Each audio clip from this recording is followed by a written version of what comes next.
Start off with some garlic, red onion, each color green pepper, my cilantro, jalapenos.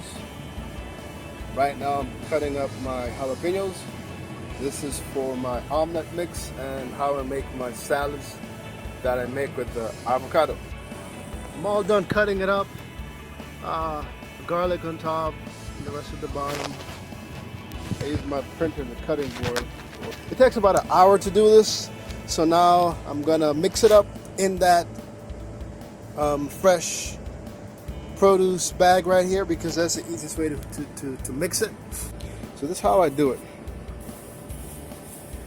I grasp the very top. I twist it.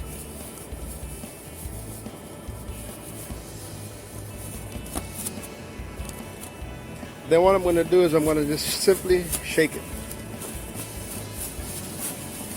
Let everything mix up.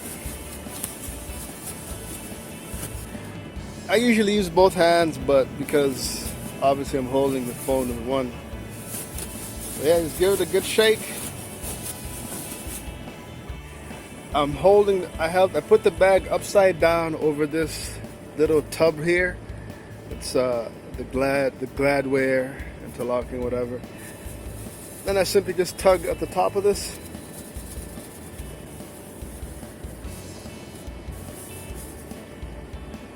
And bam, everything fits in there perfectly. So there you have your salad mix. I use this for making my omelets in the morning. And then I mix in avocados with this to make my salad. It's a very, very healthy meal.